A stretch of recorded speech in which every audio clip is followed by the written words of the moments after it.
graduated from Michigan State University and completed his PhD from the University of Alabama. He was also a postdoc at NASA, Goddard Space Flight Center. His research interests include studying transients at high energy domain in concert with other messengers from the universe. He also works actively on instrumentation of space telescopes and was part of the Fermi GPM group. Without further ado, please join me in extending a warm welcome to Professor Eric.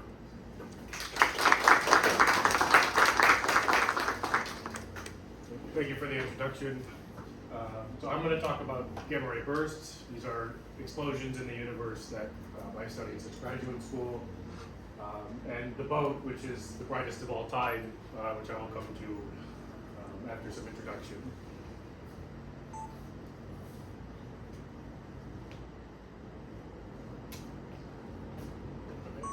So this is a representation of the whole universe mapped into coordinates where the galactic center is in the center of the frame and the Milky Way is aligned along the center. And this is what's known as optical light or visible light, being what you can see with your own eye. You can see a lot here. Most of the light here comes from stars. You can see these darker regions are dust between us and the stars acting as a backlight. You can see the large Magellanic Cloud, the small Magellanic Cloud. These are little dwarf galaxies that orbit the Milky Way that we live in. And there are a handful of little specks that you can see, which are other galaxies that are further away. So this is not what you see. Your eye is designed to look for optical light, largely in response to light from the sun. It's near where the peak power output is. The transmission through the atmosphere allows you to distinguish color, distinguish people and animals from other plants. So you evolve this way, but it's only part of the electromagnetic spectrum. It's only part of what you can see. If you go to lower energies, longer wavelengths, you have infrared light. But you can still see the Milky Way. It's aligned along the center. You can see that, again, it's brighter in the center. You can still see the small and the large Magellanic Clouds, but it does look different. You can still make out dust that comes through, but it is a different way to look at the universe. You can go to even, so infrared light is most commonly seen for heat vision. You can see this in movies, or if hunters use it to look for animals, people in the military use it. You can see body heat through walls and use it to find people or living things. Going to the longest wavelengths, the lowest energy, is what's known as radio.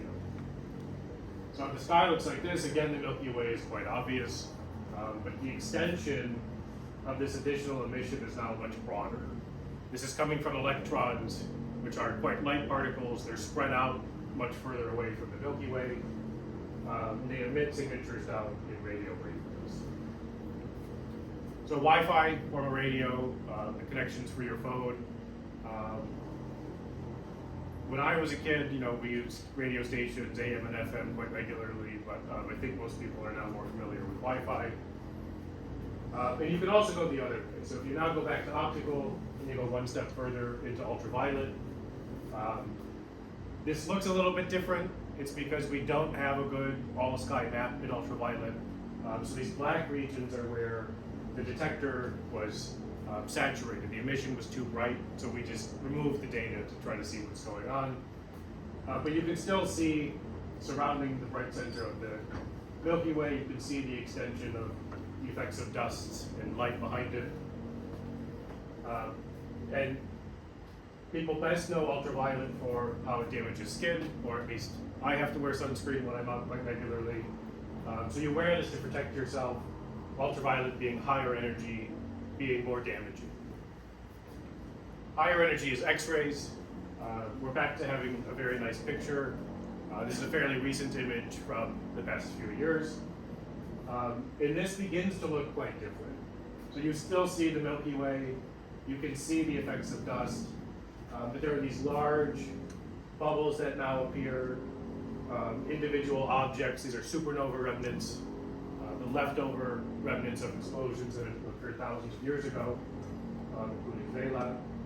You can still see the large magellanic cloud, and now you begin to see a very large number of small individual sources, which are other galaxies much further away from us. X-rays, you know, from X-rays, we can image bones and bodies by shining this very high energy light. Most of it going through tissue goes uninterrupted, but bone is dense enough to stop it. So pushing to higher energies, that's what X-rays are most familiar with. And the highest energy form of light are gamma rays.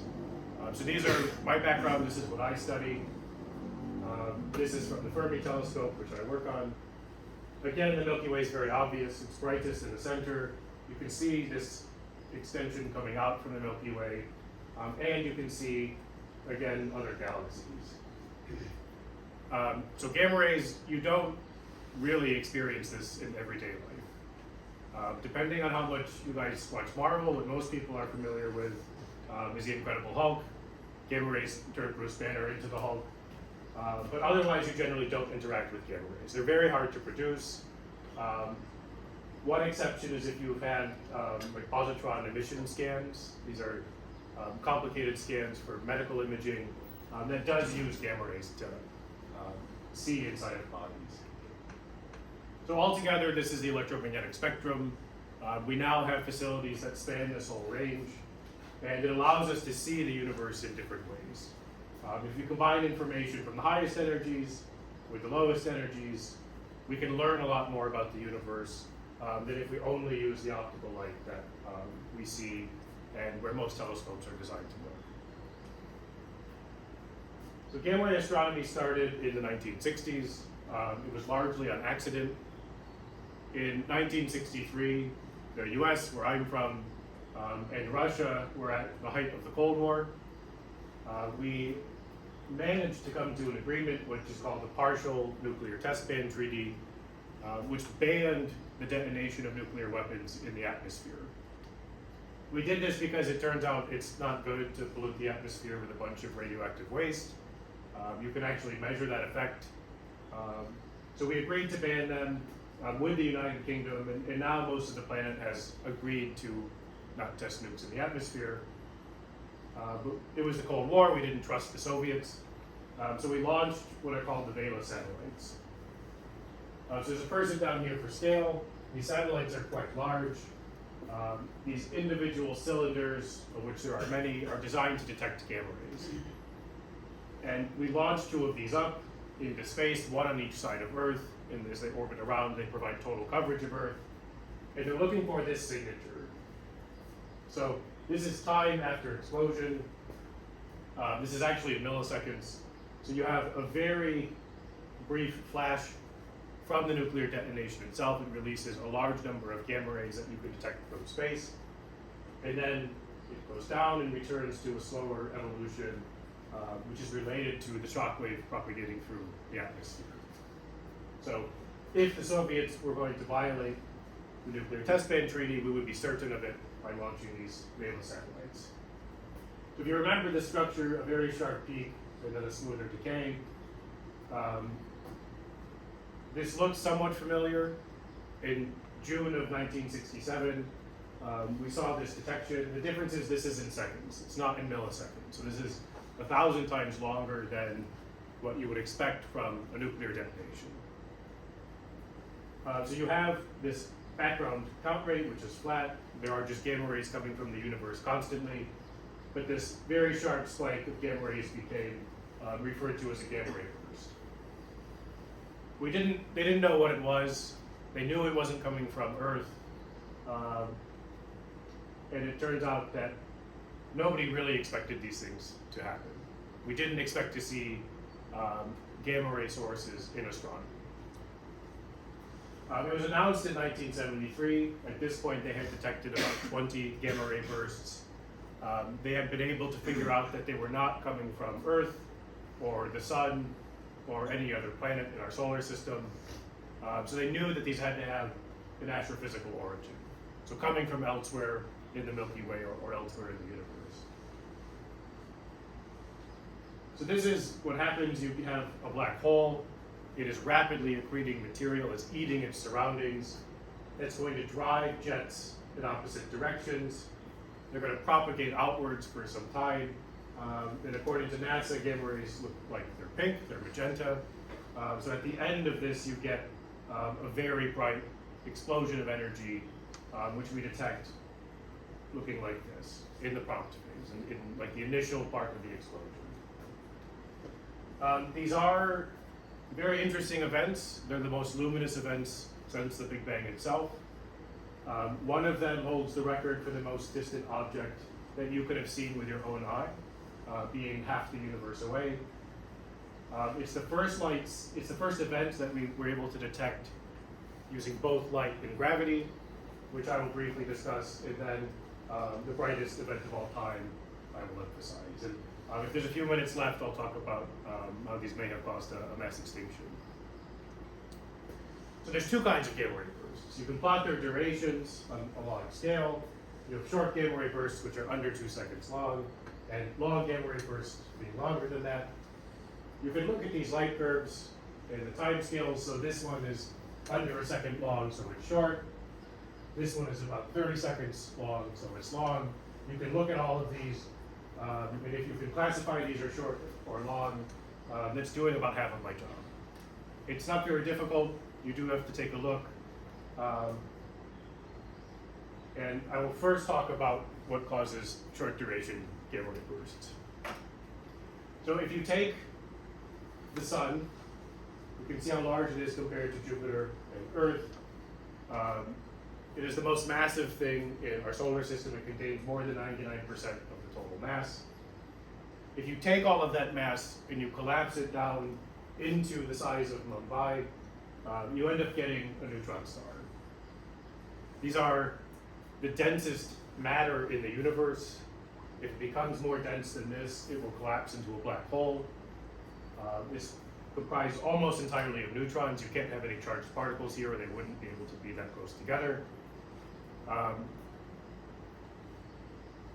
And if you want to use these now as a unit of measurement, this is where I live, which is in Baton Rouge, Louisiana, in the United States. Being in the United States, I have to switch back to miles. But this is the diameter of one neutron star, and 2 neutron stars away is what's called LIGO Livingston. This is a gravitational wave detector. It is among the most sensitive machines ever built, and it measures distance, or more precisely, the change in distance. If it was measuring the distance from here to the sun, it could measure it as precisely as the width of a human hair. They're really, truly incredible machines. This is 4 kilometers long. There's a second arm going the other way. And we use these to detect gravitational waves. One of the last predictions that came from Einstein. So it's interesting that it's 2 neutron stars away, because the sources that I am most interested in and that cause short gamma ray bursts are known as neutron star mergers. So you have 2 neutron stars, they're orbiting each other. They're releasing orbital energy in the form of gravitational waves, which ultimately get detected by LIGO. Eventually they merge and explode, and a lot of things happen.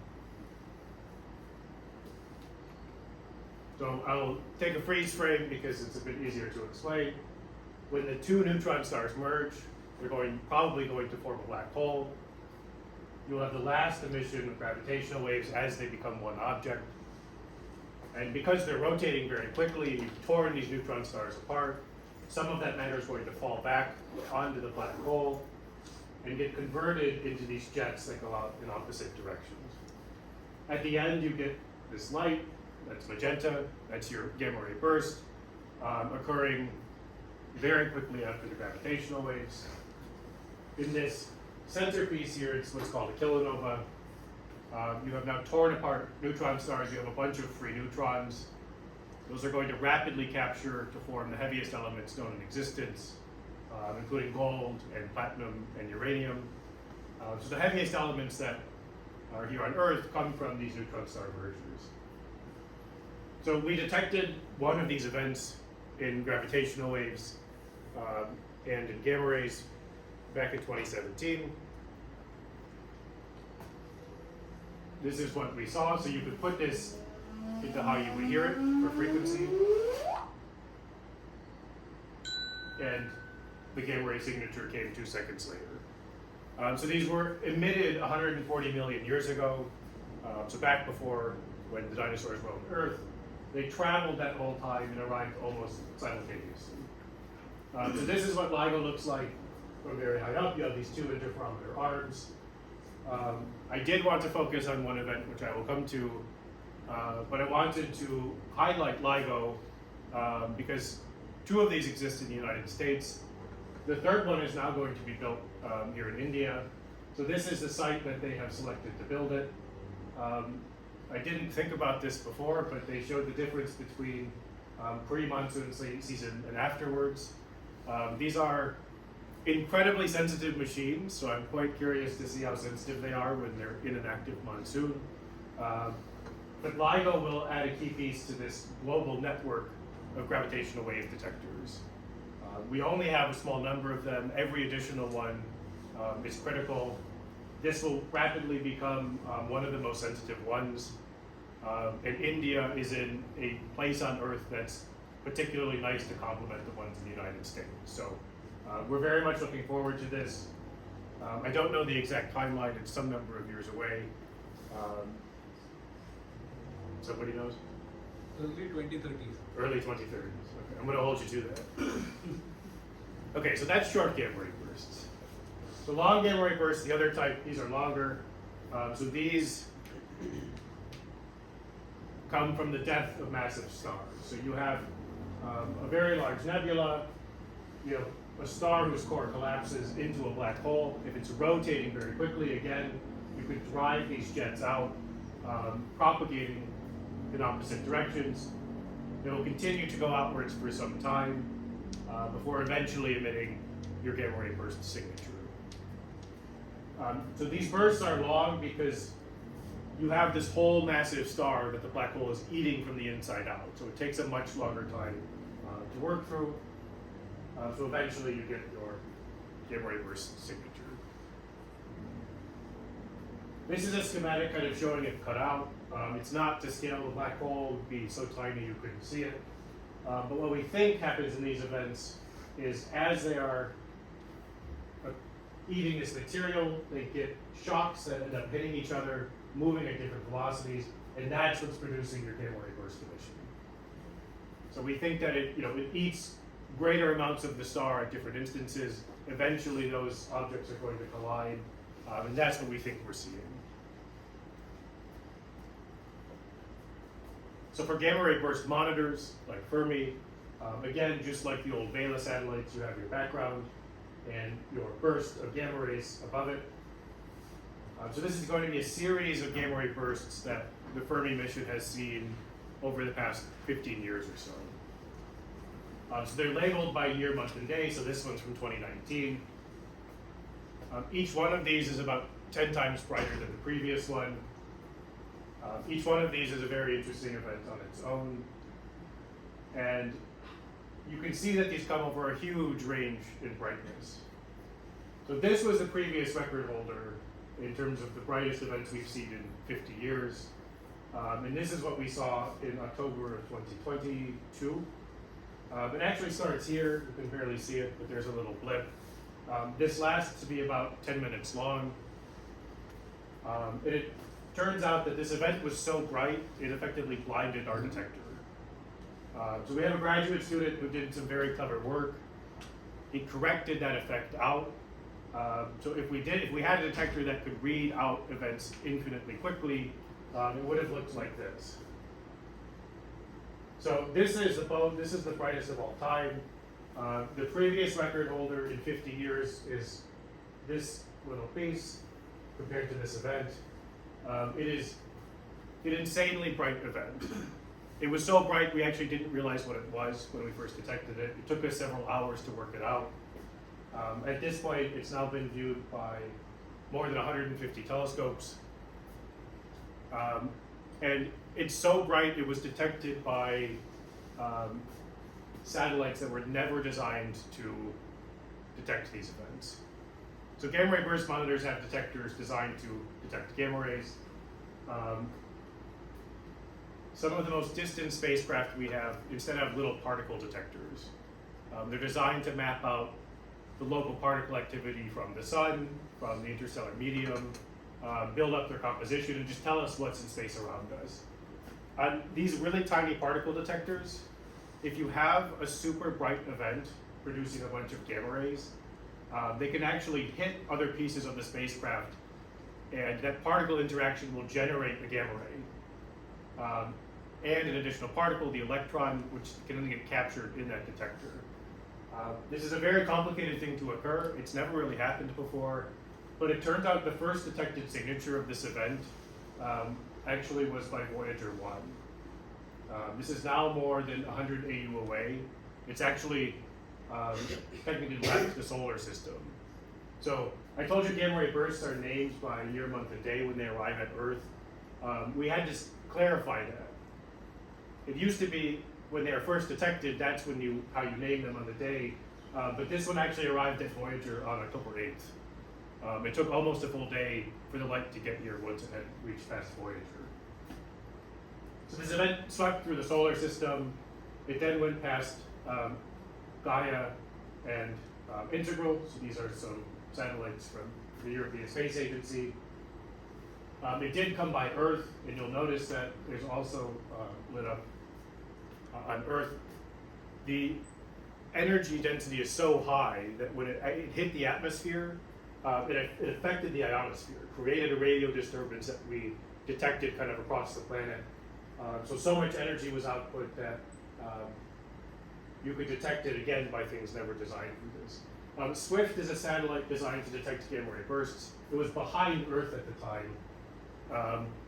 Something else that was behind Earth at the time was the International Space Station. And it turns out that's a very fortuitous thing to have occurred, because if it was not, they would have been hit by a dose of radiation so high that it would have increased their chance of cancer by 50%. I wanted to say this in press, but NASA told me I wasn't allowed to do that.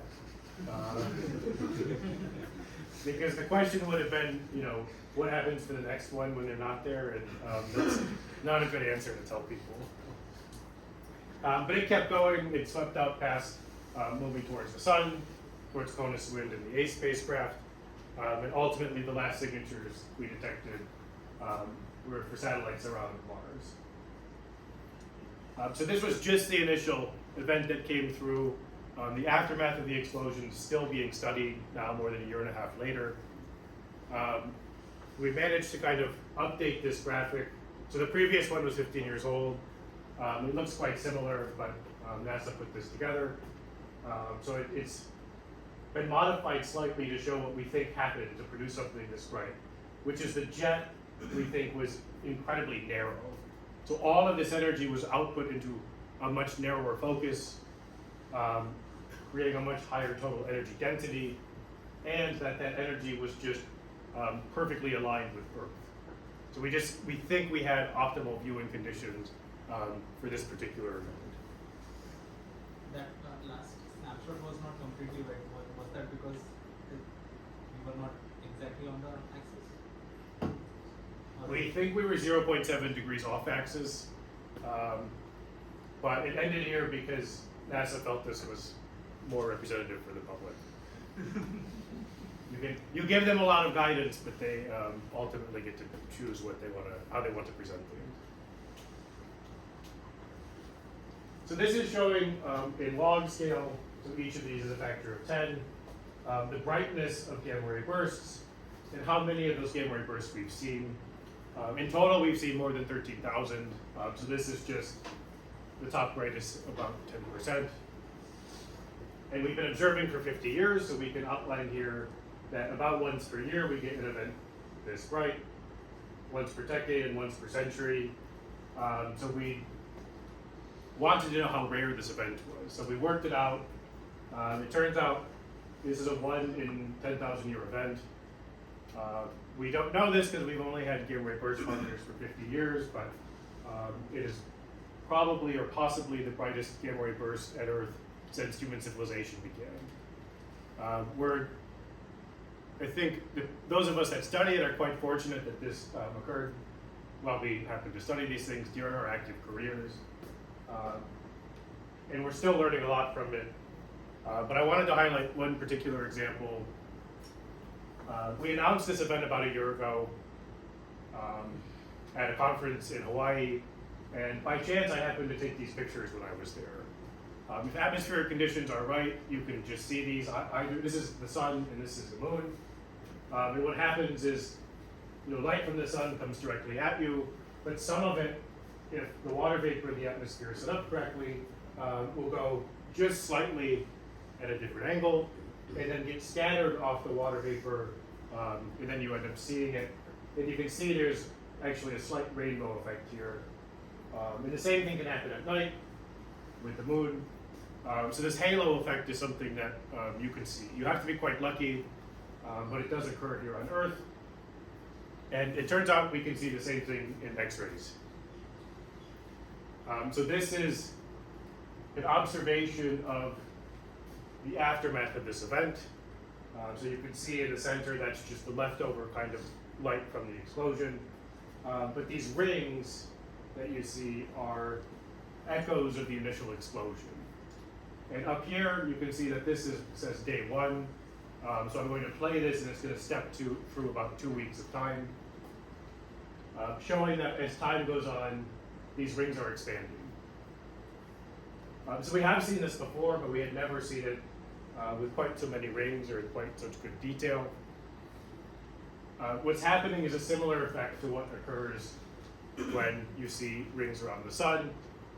In this case, the source is the gamma ray burst itself, and instead of water vapor in the atmosphere, what gets reflected are X-rays, and it gets reflected by dust clouds. So dust, like what dust is at your house, it's basically the same thing. These are silicates, maybe a little bit heavier, but there's clouds of it that just sit in the Milky Way. So the source goes off. Some light is going to get scattered. Some of the X-rays will get reflected using these clouds like a mirror. For each one of the clouds that the source travels through, you'll end up getting rings. And the rings will expand in time. The reason for this is the speed of light is finite. It takes time to travel. So the light coming straight through can be 4 days after the explosion. But if light is getting scattered, it has an additional amount of distance it has to travel, which takes an additional amount of time. So the rings you see are the additional time delay. And as time goes on, you get to see a greater path length, a greater amount of distance that the light has traveled. So each dust cloud produces a ring, and all of these rings are going to expand in time. We can use this to figure out something new about our own host galaxy, the Milky Way. You can plot the line that the gamma ray burst took. So this is looking from on top of the Milky Way and looking through the edge. You can see the same thing. This additional light travel time is just a geometric calculation. You know how much extra time it took. That tells you how much extra distance the light had to have traveled, and you can use that to determine how far away those clouds are. So we did this for each of the rings. There was like something like 22 in total, and you can overlay this on the Milky Way, and you can see that above each of the major arms in the Milky Way, you have a dust cloud. So the furthest one of these is 60,000 light years away. And you can also see the same effect going up. It turns out we didn't really expect there to be dust here. We thought at these distances the Milky Way was very flat. There was nothing really kind of being extending outwards. But because of this event, we were able to see that in fact there is dust here. The Milky Way is dustier than we expected. It's maybe even larger than we expected. So we're still trying to figure out exactly what that means. There's one more effect here, which is this is 60,000 light years away.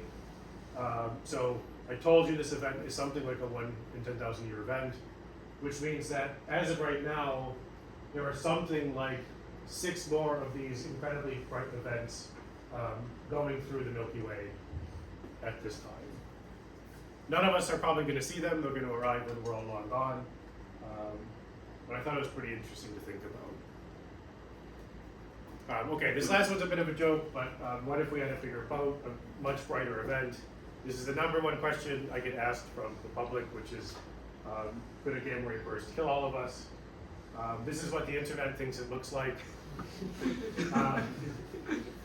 We are all going to be fine. A gamma ray burst is not going to hit us, at least not close enough to cause damage.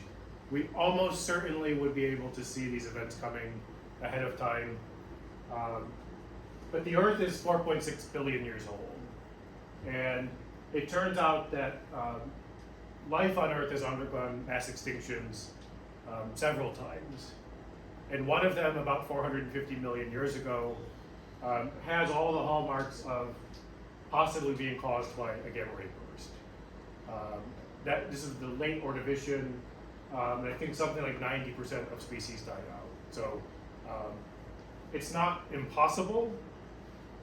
It might happen once every billion years or so. So it's not something to worry about, but it may have happened in the past. In the end, that's probably a good thing, because it turns out whenever those things occur, a lot of additional evolution happens. That would end up giving rise to things that became the dinosaurs. And eventually, we now get to take over Earth and study these sorts of things. So I'll end here, and I'm happy to take any questions.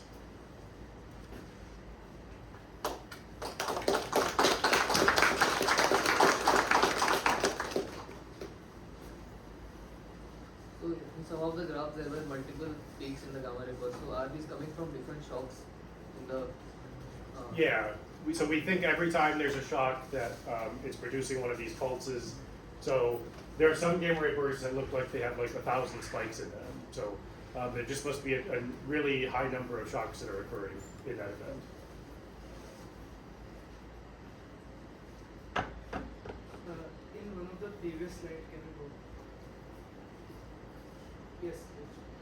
So what are those radially outward spikes near the center? Where? Green color. No, on that upper image. Okay. So this is an image from a satellite called XMM Newton. So it has a field of view, the region of space that it can see that's quite large. But within that, you have individual detectors that don't perfectly cover the whole region. So these are basically gaps between the chips in the detector plate. So it's not a physical thing. It's just only from limitations of the telescope itself. Everything else was perfectly clear? So, in the first picture of the Milky Way, most of the pictures were really good resolved, were very perfectly resolved, but except for the UV. Why is that so?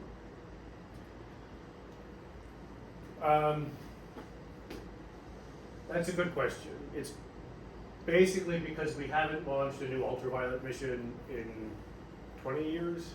That's when Galaxy was ended. Yeah. So fortunately, we're going to fix this. We have 2 satellites coming. One of them is called Ultrasat, which is led out of Israel. That's launching in, I think, 2026. So they will be able to build a much more complete all-sky map.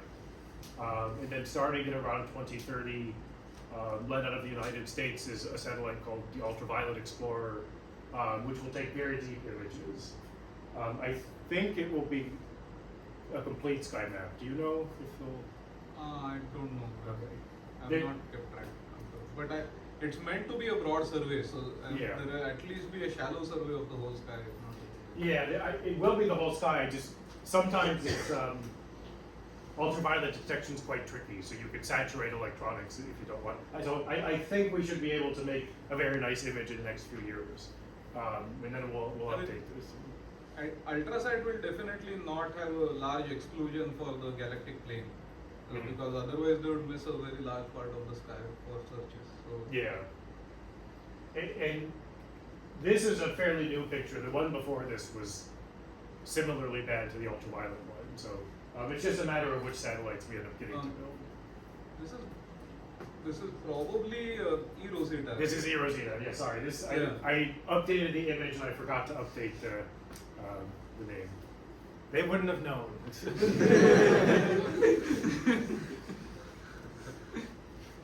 A related question is that as you go towards the higher energy, your NMC and SMC both sort of disappear. Yeah, you can make out the LMC quite well, the SMC less well. It turns out it's very hard to make gamma rays. So the Magellanic Clouds are effectively only starlight. Starlight runs out basically in the X-rays. Actually, it runs out before the X-rays, but you can see some particle acceleration and other things occurring, but they're just not large enough to accelerate all the way up to gamma rays. Let's see if we can find it. Okay, so it actually is there, very slightly in gamma rays. What might be the possible source for the precursor signal to the actual prompt? For the very bright one. Yeah, in general we see precursors to.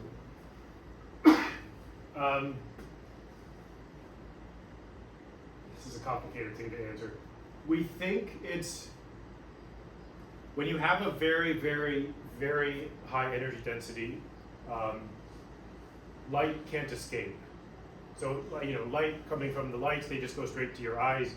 But if there's so much energy in a confined space, the light will just hit other things. It will hit other light, it will hit other particles. It just can't actually escape the cloud. When you have an explosion and that energy is propagating outwards, as it's expanding, the same energy is taking up a larger volume, so the energy density is dropping. So eventually, the light can escape. And at least I think that what that signature is that first moment. The first moment where the light, everything's expanding, the density gets low enough, that light, instead of hitting other particles, will finally travel freely all the way to Earth. I think that's what that signature is. It's happening in the jet. It's the moment that light can first escape from the jet. And then at later times you have the shocks that are causing the much brighter emission. The actual prompt. Yeah. But that is my opinion and not something that all the scientists in my field agree on. But then its signatures would be different from the shocks radiation that we see, right? Yeah, so the shocks that we see, we think are coming from what's called synchrotron radiation. It's an effect of what happens to electrons when they're basically moving very quickly or getting turned around. The initial signature looks like a series of black bodies. So they're basically like a thermal emitting region. So this is not exactly a black body, but the light that's output from a hot object has a very characteristic spectrum. It's just what happens when everything is in thermal equilibrium. Like this room being cool, it's in relative equilibrium at the moment. So that first signature is just a bunch of these kind of black body spectrums stacked on top of each other. And they kind of look like that. So in case of both, that initial precursor event was also quite bright, like that blip we were able to still see, but the initial gamma ray first prompts you saw were initially just couldn't be even mapped, plotted on this huge scale. Yeah. So that was also quite bright. It would have been interesting as an event on its own if it didn't have everything else with it. How do you calculate the actual flux if your detectors are saturated?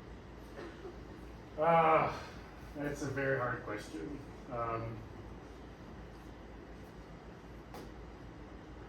We roughly know how our detectors work. So when light hits the detector, we basically stop processing information for 2.6 microseconds. There's a little bit of residual in the analog signal that's left over. So when you have a bunch of events coming in very quickly, what is normally just a basic analog signal channel will get very noisy and have a bunch of additional information that's left over from previous events. So we can model this reasonably well. We do this when we study what are called terrestrial gamma ray flashes. It's basically light produced from lightning in very specific circumstances. So we had the technique to do this. We applied it to this event for the first time. But the reason that we're fairly sure that we did it correctly is that there were a bunch of different detections of this same event in 3 independent teams analyzing data from 5 different satellites. Ended up independently getting basically the same numbers. But without that, I think we would be skeptical that we had done it correctly.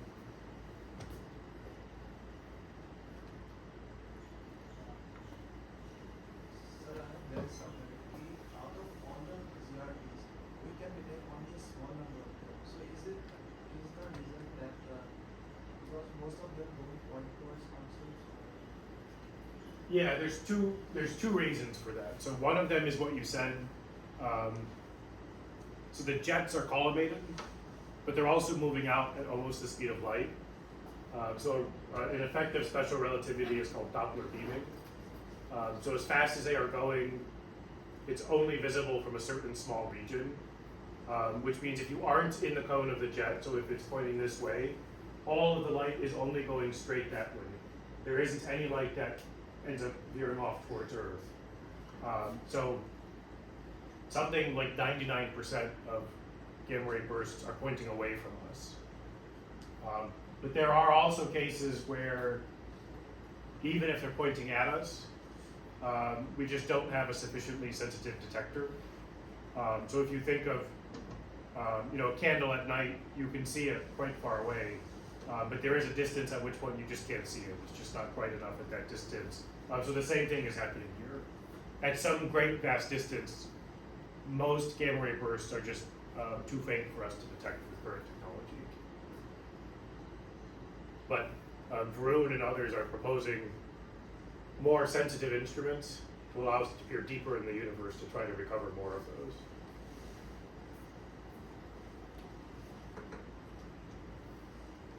Those concentric rings that you shown, that is coming because of the galaxy's 6 positions. So what is the time difference between each of those signals? Because the light will take a longer path and therefore longer time. So what is the time difference?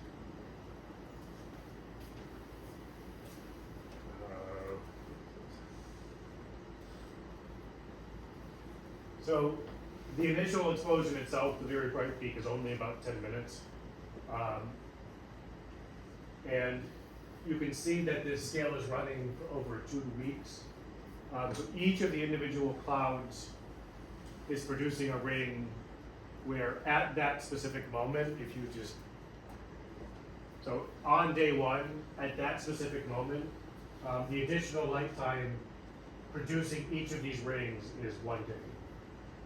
That's why we're viewing them at the same time. Why they're different sizes is if they're, which way is this going to go? So for the ones that are very close, you're going to have a much wider ring. For the ones that are very far away, you'll have a much narrower ring. Because maybe it's easier if I draw it. It's something like this.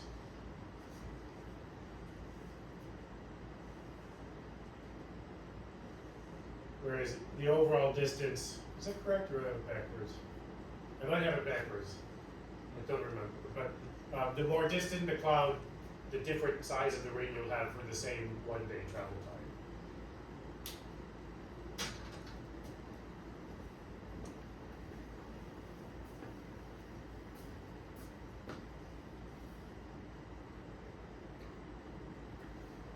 No other questions? If we have a larger GRB ever, so how can we predict it? How can we predict gamma ray bursts? You can't. Actually, there's an exception. We mostly can't.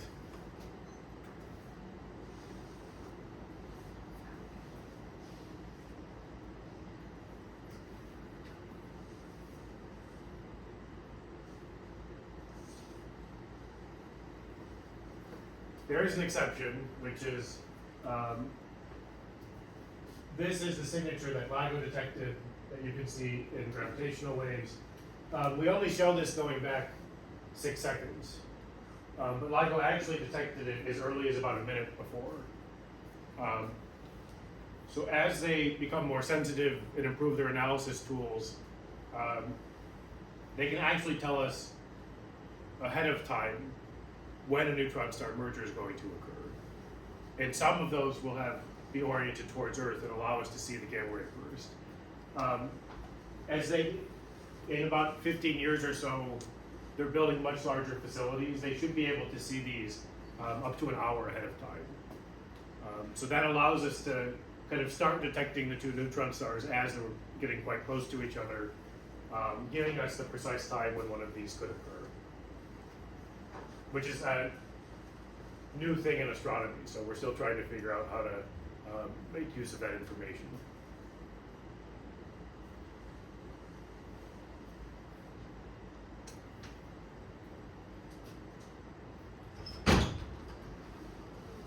More questions? Unrelated, but in the infrared map of the Milky Way, why was there like distinction between the blue and green?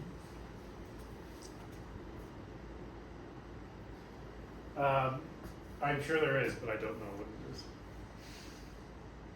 It's probably different wavelengths, so slightly further or closer infrared. So I would assume this is hotter and more energetic in blue.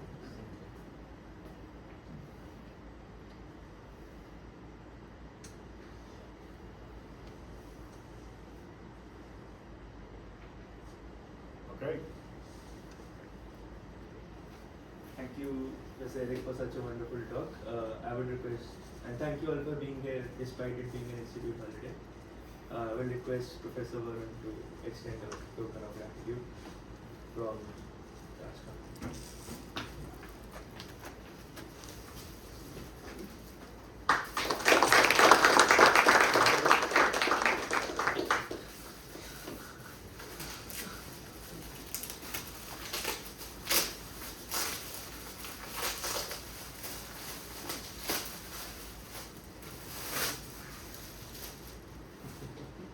Awesome, thank you all. Look excited. Even better. That wasn't on camera.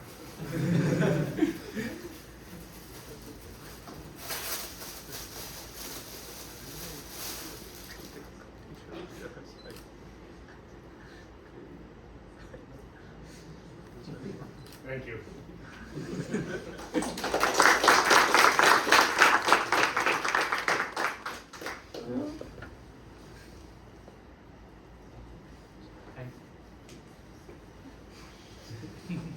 Thank you, everyone.